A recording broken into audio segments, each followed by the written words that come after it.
Mari kita mendekati ayat ini seperti seorang penjelajah batin yang membawa lampu kecil ke dalam gua hati manusia. QS Al-Araf ayat 200 berbicara tentang keadaan yang sangat manusiawi.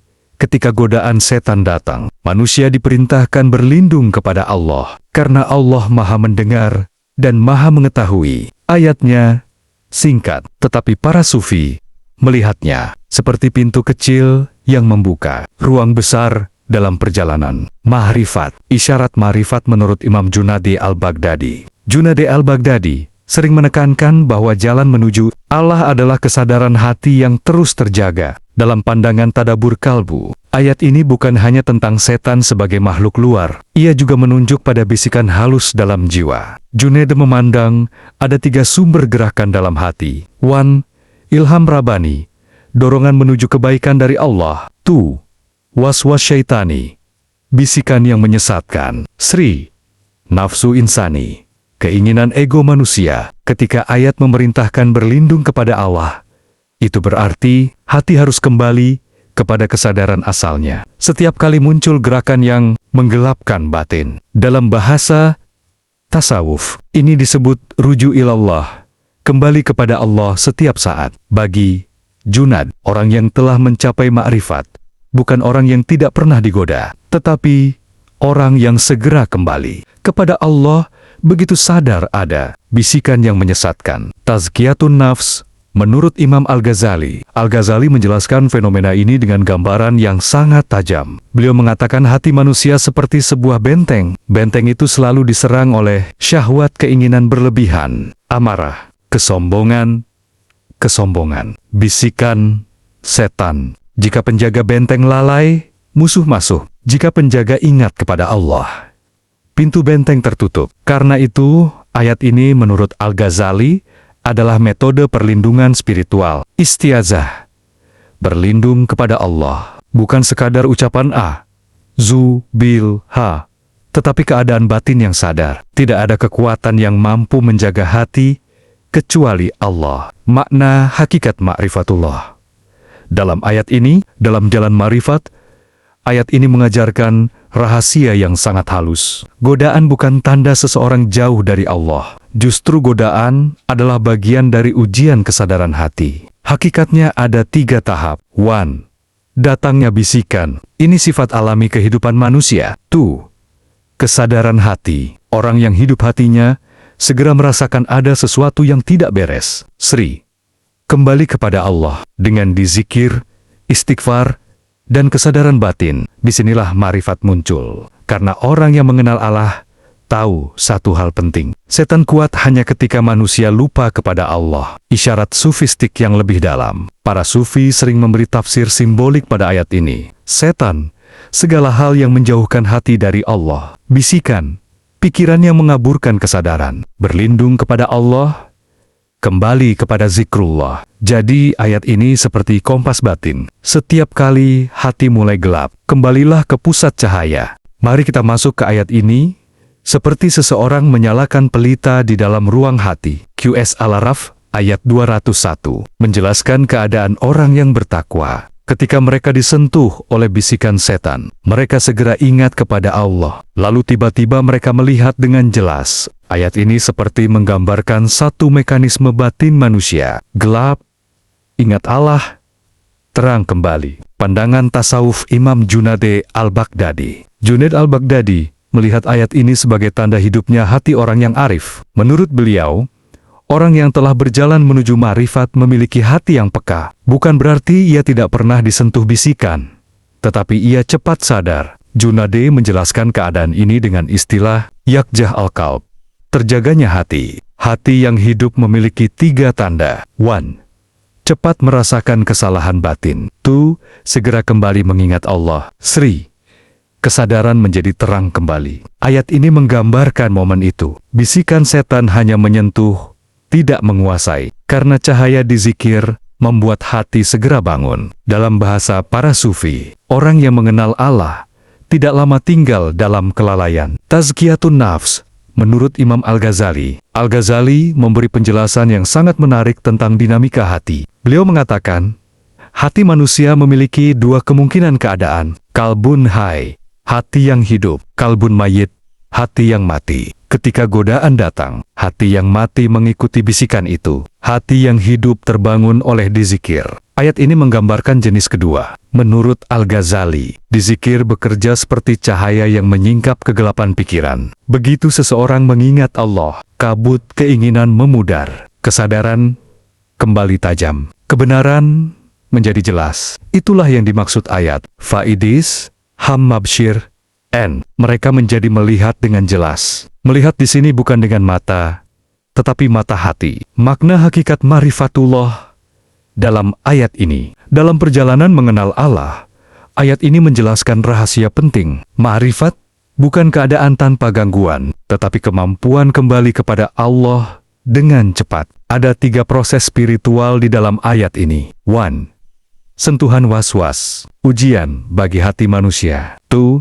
Zikrullah, kesadaran kembali kepada Allah. Sri, basyirah, mata hati menjadi terang. Jadi ma'rifatullah menghasilkan basyirah, kejernihan melihat hakikat. Isyarat sufistik yang lebih dalam. Para ahli tasawuf sering memberi simbol, sentuhan setan, bayangan ego, dizikir, cahaya ruh. Melihat dengan jelas, terbukanya basyirah. Hati manusia sebenarnya seperti langit. Bisikan setan hanyalah awan yang lewat. Jika langit penuh cahaya matahari dizikir, awan itu tidak lama bertahan. Ada satu hal menarik jika dilihat dari sudut ilmu jiwa modern. Ketika seseorang berhenti sejenak, bernapas tenang, dan memusatkan kesadaran mirip praktik dizikir, bagian otak yang mengatur refleksi diri menjadi lebih aktif.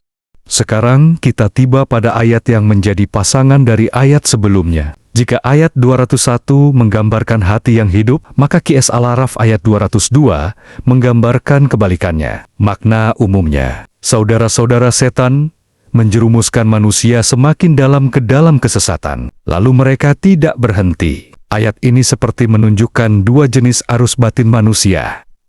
1 menuju cahaya, 1 menuju kegelapan. Pandangan tasawuf menurut Imam Junaid Al-Baghdadi. Junaid Al-Baghdadi memandang ayat ini sebagai penjelasan tentang hati yang kehilangan kesadaran spiritual. Dalam ayat sebelumnya, orang bertakwa disentuh godaan, lalu ingat Allah. Tetapi pada ayat ini, manusia yang mengikuti setan justru ditarik semakin jauh. Junaid menjelaskan fenomena ini dengan konsep istidraj batin. Istidraj adalah keadaan ketika seseorang terus mengikuti dorongan nafsu, merasa itu hal biasa, bahkan merasa benar, padahal ia semakin jauh dari cahaya kebenaran. Dalam bahasa para sufi, ketika hati tidak lagi menolak dosa, saat itulah setan telah menemukan jalannya. Ayat ini menggambarkan kondisi itu. Bukan satu kesalahan, tetapi rantai kesalahan yang terus diseret lebih dalam. Penjelasan Tazkiyatun Nafs menurut Imam Al-Ghazali. Al-Ghazali memberikan gambaran yang sangat tajam tentang proses ini. Menurut beliau, setiap dosa memiliki efek pada hati. 1. Dosa pertama, hati terasa bersalah. 2. Dosa kedua, rasa bersalah berkurang. 3. Dosa ketiga, hati mulai terbiasa. 4. Dosa berikutnya, hati menjadi keras. Inilah yang oleh Al-Ghazali disebut tarkum al-zunub, penumpukan dosa. Setan tidak hanya menggoda sekali, ia mendorong manusia terus maju dalam kesalahan sampai hati kehilangan sensitivitas. Ayat ini menyatakan mereka diseret dalam kesesatan tanpa henti. Artinya, bukan sekadar jatuh, tetapi jatuh sambil terus didorong. Makna hakikat ma'rifatullah dalam ayat ini. Dalam jalan ma'rifat, ayat ini memberi peringatan yang sangat dalam. Ada 2 kemungkinan keadaan hati. 1. Hati orang bertakwa. Godaan, ingat Allah, sadar kembali. 2. Hati yang mengikuti setan. Godaan, diikuti, ditambah, semakin tenggelam. Perbedaannya hanya satu hal, zikrullah. Orang yang mengenal Allah memiliki rem batin, sedangkan orang yang lupa kepada Allah kehilangan rem itu, isyarat sufistik yang lebih dalam. Para sufi sering menafsirkan simbol ayat ini seperti perjalanan di sungai. Hati manusia seperti perahu. Jika perahu diarahkan kepada Allah, arus godaan hanya menggoyang sedikit. Tetapi jika perahu mengikuti arus nafsu, arus itu berubah menjadi pusaran yang menarik semakin dalam. Itulah makna ayat ini. Setan tidak puas menjatuhkan manusia sekali. Ia ingin membuat manusia nyaman dalam kesesatan. Sekarang kita masuk ke QS. Al-Araf ayat ke-203. Ayat ini menggambarkan sikap orang-orang yang menolak kebenaran. Mereka berkata kepada Nabi, "Mengapa tidak membuat sendiri ayat-ayat itu?" Lalu Allah memerintahkan untuk menjawab, "Aku hanya mengikuti apa yang diwahyukan oleh Tuhanku. Ini adalah cahaya dan petunjuk bagi orang yang beriman." Jika dibaca secara lahir, ayat ini tentang wahyu dan sikap kaum yang meragukannya. Tetapi para ahli tasawuf melihatnya sebagai peta hubungan antara ego, manusia, dan cahaya ilahi. Tadabur kalbu menurut Junaid Al-Baghdadi. Junaid dikenal sebagai sufi yang sangat menjaga keseimbangan antara hakikat, batin, dan syariat. Dalam sudut pandang beliau, ayat ini mengandung pesan penting tentang kerendahan hati spiritual. Orang yang belum mengenal Allah sering ingin mengendalikan kebenaran sesuai keinginannya. Mereka ingin tanda-tanda Tuhan datang sesuai permintaan mereka. Tetapi Nabi diperintahkan berkata, "Aku hanya mengikuti wahyu." Dalam bahasa tasawuf, ini disebut al-ubudiyah, al-kamilah, penghambaan yang sempurna. Hakikat makrifat menurut Junaid adalah, semakin seseorang mengenal Allah, semakin ia tidak mengklaim apapun dari dirinya sendiri. Orang yang belum sampai makrifat sering berkata, "Ini pikiranku, ini ilhamku, ini kebenaranku." Tetapi orang yang sampai pada kesadaran hakiki berkata, "Aku hanya mengikuti apa yang datang dari Allah." Di situ, ego mulai larut. Tazkiyatun Nafs menurut Al-Ghazali. Al-Ghazali memandang ayat ini sebagai pelajaran besar tentang sumber cahaya hati. Beliau menjelaskan bahwa hati manusia bisa mendapatkan pengetahuan dari 3 sumber. 1. Indra dan akal. 2. Pengaruh nafsu dan setan. 3. Cahaya wahyu dan ilham ilahi. Orang yang hatinya masih tertutup sering meminta bukti luar biasa, tanda yang spektakuler. Mereka berpikir kebenaran harus datang sesuai logika mereka. Tetapi Al-Ghazali menekankan sesuatu yang lebih halus. Cahaya wahyu sebenarnya sudah cukup bagi hati yang bersih. Ayat ini bahkan menyebut wahyu sebagai basyir, cahaya yang membuat hati bisa melihat. Dalam pandangan Tazkiyatun Nafs, semakin bersih hati seseorang, semakin mudah ia merasakan kebenaran wahyu tanpa keraguan. Makna hakikat ma'rifatullah dalam ayat ini. Ayat ini menunjukkan satu rahasia penting dalam perjalanan mengenal Allah. Ada 2 cara manusia mencari kebenaran. 1. Mengikuti ego, ingin kebenaran datang sesuai keinginannya. 2. Mengikuti wahyu, membiarkan hati dituntun oleh cahaya Allah. Ma'rifatullah muncul pada jalan kedua, karena orang yang mengenal Allah menyadari sesuatu yang sangat sederhana tetapi dalam. Akal manusia terbatas, tetapi cahaya Allah tidak terbatas. Isyarat sufistik yang lebih dalam. Para sufi sering memberi gambaran simbolik. Wahyu, matahari. Hati manusia, cermin. Nafsu, debu pada cermin. Jika cermin penuh debu, matahari terlihat samar. Jika cermin dibersihkan, cahaya matahari terlihat jelas.